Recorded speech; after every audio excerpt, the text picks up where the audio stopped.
Prashant Shivan UDF വലിയ ഭൂരിപക്ഷത്തിൽ ജയിക്കുന്നതാണ് പറയുന്നത്, മണ്ഡലം നിലനിർത്തുമെന്ന ഉറച്ച പ്രതീക്ഷയിലാണ്. പ്രശാന്ത്, കഴിഞ്ഞ 2 ദിവസമായി സന്ദീപ് വാര്യർ തന്നെയാണല്ലോ ചർച്ചാ വിഷയം. അല്ലെ, കോൺഗ്രസ് പാർട്ടിയെ സംബന്ധിച്ചിടത്തോളം ഇവിടുത്തെ പാലക്കാടത്തെ വികസനം അവർക്ക് ചർച്ച ചെയ്യുന്നതിന് താല്പര്യമില്ല. കാരണം വികസനം ചർച്ച ചെയ്യുന്ന സമയത്ത് അവർക്ക് പല വിഷയങ്ങളും ഇവിടെ മറുപടി പറയേണ്ടതായിട്ട് വരും. പാലക്കാട്ടെ ജനങ്ങളോട് അവർക്ക് പലതിനും മറുപടി പറയേണ്ടി വരും. അതവർക്ക് സാധിക്കാത്തത് കൊണ്ട് അവർക്ക് ഏതെങ്കിലും ഒരു വിഷയത്തെ ഉയർത്തിപ്പിടിച്ച് മുന്നോട്ട് പോകണം. പിന്നെ സന്ദീപിനെ സംബന്ധിച്ചിടത്തോളം അത് ഞങ്ങൾ ഇന്നലെ തന്നെ പറഞ്ഞ് അവസാനിപ്പിച്ചതാണ്. സന്ദീപ് എന്ന് പറയുന്നത് ഞങ്ങളെ സംബന്ധിച്ചിടത്തോളം ഇവിടെ പാലക്കാട്ടൊരു വിഷയമല്ല. പാലക്കാട്ടെ ജനങ്ങൾക്കിടയിലെ, പാലക്കാട് നഗര ജനതയ്ക്കിടയിലും ഇവിടുത്തെ മണ്ഡലത്തിലെ മറ്റു പഞ്ചായത്തുകൾക്കിടയിലും സന്ദീപിന് എന്ത് പ്രസക്തിയാണുള്ളത്? പിന്നെ നേരത്തെ ഈ സന്ദീപാണല്ലോ പാലക്കാടത്തെ വിഷയം എന്നൊക്കെ ചോദിച്ചു. ഞാൻ നിങ്ങളോട് സ്നേഹത്തോടു കൂടി പറയാൻ ആഗ്രഹിക്കുകയാണ്. ഇപ്പം നമ്മൾ ടോയ്ലറ്റിൽ പോവും, കക്കൂസിൽ പോയി കഴിഞ്ഞു വെച്ചാലേ അവിടെ നമ്മൾ മാലിന്യം നിക്ഷേപിച്ച് ഫ്ലഷ് അടിച്ചു കഴിഞ്ഞാൽ അത് നേരെ സെപ്റ്റിക് ടാങ്കിലേക്ക് പോവും. വീണ്ടും വീണ്ടും ഫ്ലഷ് അടിച്ചുകൊണ്ടിരിക്കേണ്ട ആവശ്യമില്ല. അത്രയേ ഉള്ളൂ സന്ദീപ് വാര്യരെ. അദ്ദേഹത്തിന്റെ കാര്യം ഇന്നലെ പറഞ്ഞു തീർന്നു. സന്ദീപിന് ഇത്രേ പ്രസക്തിയുള്ളൂ. ഇവിടെ പാലക്കാട്ടെ സംബന്ധിച്ചിടത്തോളം സന്ദീപ് വാര്യർക്ക് ഇത്രേ പ്രസക്തിയുള്ളൂ. പാലക്കാട്ടെ ജനങ്ങളോട് ഞങ്ങൾക്ക് വികസനം പറഞ്ഞുകൊണ്ടും ഇവിടുത്തെ നഗരസഭയുടെ കാര്യങ്ങൾ പറഞ്ഞുകൊണ്ടും കേരളത്തിലെ രാഷ്ട്രീയത്തെ പറഞ്ഞുകൊണ്ടും ഞങ്ങൾക്ക് പോകാൻ നിരവധി വിഷയങ്ങളുണ്ട്. അതുകൊണ്ട് അതിനകത്ത് അത്രേ ഇവിടെ പറയാനുള്ളൂ. ഇവിടെ മറ്റു വിഷയങ്ങളിലേക്ക് പോകുന്നതിന് ഞങ്ങൾക്ക് യാതൊരുവിധ താല്പര്യവുമില്ല. പിന്നെ അങ്ങേർക്ക് എന്ത് വേണമെങ്കിലും വായി തോന്നിയത് വിളിച്ചു പറയാം. പറയുന്ന വാക്കുകൾക്കൊന്നും യാതൊരുവിധ വിലയും കൊടുക്കാൻ പോകുന്നില്ല എന്നുള്ള കാര്യം ഈ 20-ാം തീയതി തിരഞ്ഞെടുപ്പ് കഴിഞ്ഞ് 23-ാം തീയതി ഫലം വരുന്ന സമയത്ത് എല്ലാവർക്കും മനസ്സിലാവും. കാരണം ഇതിലും വലിയ പെരുന്നാൾ വന്നിട്ട് ബാപ്പ പള്ളി പോയിട്ടില്ല.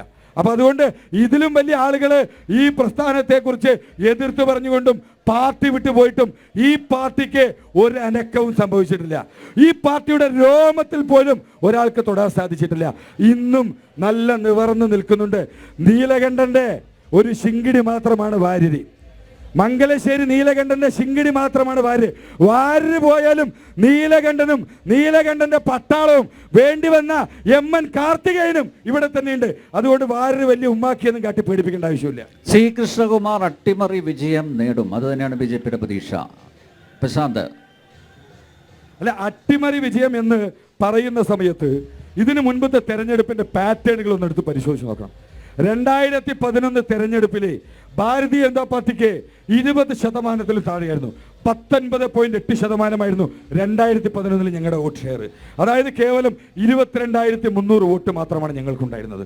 അതിൽ നിന്ന് 2016 തെരഞ്ഞെടുപ്പ് നടന്ന സമയത്ത് ഞങ്ങളുടെ വോട്ട് 29%, 10% വർദ്ധിപ്പിച്ച് 40,000 ക്രോസ് ചെയ്യാൻ ഞങ്ങൾക്ക് സാധിച്ചു. 2021 ആ തെരഞ്ഞെടുപ്പ് കഴിഞ്ഞ സമയത്ത് ഞങ്ങൾക്ക് 50,000 വോട്ടിൽ കൂടുതൽ, ഏകദേശം 35.3%. ഞങ്ങളും ഒന്നാമതെത്തിയവരും തമ്മിലുള്ള ദൂരം എന്ന് പറയുന്നത് കേവലം 3% വോട്ടിന്റെ വ്യത്യാസം മാത്രമാണ്.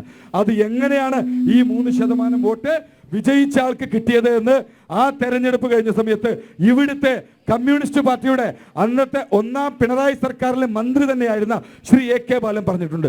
ഞങ്ങളുടെ പാർട്ടിയിലെ മതേതര വോട്ടുകൾ ഷാഫി പറമ്പിലിന് പോയത് കൊണ്ടാണ്, BJP ജയിക്കാതിരിക്കാൻ ഞങ്ങളുടെ പാർട്ടിയിലെ മതേതര വോട്ടുകൾ കോൺഗ്രസ് പാർട്ടിക്ക് കൊടുത്തത് കൊണ്ടാണ് ഇവിടെ ഷാഫി പറമ്പിൽ വിജയിച്ചത്. പക്ഷേ ഇത്തവണ പാലക്കാട്ടെ ജനങ്ങൾ ആ തെറ്റാവർത്തിക്കില്ല. ഇത്തവണ ഇടതും വലതും ഒരുമിച്ച് നിന്നാൽ പോലും, നിങ്ങൾ കയ്യരിവാൾ ചിഹ്നത്തിൽ മത്സരിച്ചാൽ പോലും BJP ഇവിടുന്ന് വിജയിച്ചു കയറുമെന്ന കാര്യത്തിൽ യാതൊരുവിധ തർക്കവുമില്ല. ഇവിടെ ഈ മണ്ഡലത്തിനകത്ത് വോട്ട് വർദ്ധിച്ചിട്ടുള്ള ഒരേ ഒരു പാർട്ടി ഭാരതീയ ജനതാ പാർട്ടിയാണ്. 2011, 16, 21 തെരഞ്ഞെടുപ്പ് കഴിയുന്ന സമയത്ത് UDFന് 42% നിന്ന് 38% വോട്ട് ഷെയർ കുറഞ്ഞിട്ടുണ്ട്. കമ്മ്യൂണിസ്റ്റ് പാർട്ടിയുടെ അവസ്ഥ പിന്നെ പറയാതിരിക്കുന്നതാണ് ഭേദം.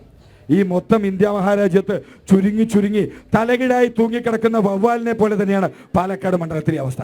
ഇവിടെ UDFന് 35.8% ഉണ്ടായിരുന്ന വോട്ട് ഷെയർ ഇന്ന് 25.6% കൂപ്പുകുത്തിയിട്ടുണ്ട്. കഴിഞ്ഞ ലോക്സഭാ തെരഞ്ഞെടുപ്പിലെ ഈ പാലക്കാട് മുനിസിപ്പാലിറ്റിക്കകത്ത് 104 ബൂത്തുണ്ട്. 180 ബൂത്തില് സിംഹഭാഗവും കിടക്കുന്നത് പാലക്കാട് നഗരസഭയ്ക്കകത്താണ്. CPM കേവലം 2 സീറ്റിലാണ് ലീഡ് ചെയ്തിരിക്കുന്നത്. 2 ബൂത്തിലാണ് ലീഡ് ചെയ്തിരിക്കുന്നത്. ഈ ലോക്സഭാ തെരഞ്ഞെടുപ്പ് കഴിഞ്ഞപ്പോൾ പാലക്കാട് നഗരസഭയ്ക്കകത്ത് 104 ബൂത്തിൽ കേവലം 2 ബൂത്തിൽ മാത്രമാണ് മാർക്സിസ്റ്റ് പാർട്ടി ലീഡ് ചെയ്തിട്ടുള്ളത്. അതുകൊണ്ട് ഞങ്ങൾ ഇത്തവണ പൂർണ്ണമായ ആത്മവിശ്വാസത്തോടു കൂടി തന്നെയാണ് ഈ തെരഞ്ഞെടുപ്പിനെ നേരിടുന്നത്. ഞങ്ങൾക്ക് യാതൊരുവിധ ആശങ്കയുമില്ല. ഭാരതീയ ജനതാ പാർട്ടിയുടെ സ്ഥാനാർത്ഥി ഇവിടെ കേരളത്തിലെ പൊതുവെ ജനങ്ങൾക്കിടയിൽ കഴിഞ്ഞ കുറച്ച് കാലങ്ങളായി ഇവിടെ സൃഷ്ടിച്ചു വെച്ചിട്ടുള്ള ഒരു നരേറ്റീവ് ഉണ്ടായിരുന്നു.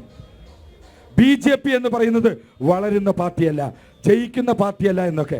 ഈ കഴിഞ്ഞ 2024 ലോക്സഭ കഴിഞ്ഞ സമയത്ത് ജനങ്ങൾക്ക് ബോധ്യപ്പെട്ടു, കേരളത്തിലെ ജനങ്ങൾക്ക് ബോധ്യപ്പെട്ടു, ഭാരതീയ ജനതാ പാർട്ടി എന്ന് പറയുന്നത് ഇവിടെ ജയിക്കുന്ന പാർട്ടി തന്നെയാണ്, വളരുന്ന പാർട്ടി തന്നെയാണ്. അതിന്റെ ഉദാഹരണം കഴിഞ്ഞ ലോക്സഭ കഴിഞ്ഞ സമയത്ത് തൃശ്ശൂരിൽ ഒരു MP ജയിച്ചത് മാത്രമല്ല, കേരളത്തിലെ 11 നിയമസഭാ മണ്ഡലങ്ങളിലെ BJP ലീഡ് ചെയ്തിട്ടുണ്ട്. ഒന്നാമതാണ്. അതുകൊണ്ട് ഇന്നാട്ടിലെ ജനങ്ങൾക്ക് വികസനം വേണം. ഇവിടെ മോദിയുടെ പാർട്ടിയെ ജനങ്ങൾക്ക് ആവശ്യമുണ്ട്, BJP ജനങ്ങൾക്ക് ആവശ്യമുണ്ട്. അതുകൊണ്ട് ഭാരതീയ ജനതാ പാർട്ടിയെ സംബന്ധിച്ചിടത്തോളം പാലക്കാട് മണ്ഡലത്തിൽ വിജയിച്ച് കയറുമെന്ന കാര്യത്തിൽ യാതൊരുവിധ തർക്കവുമില്ല.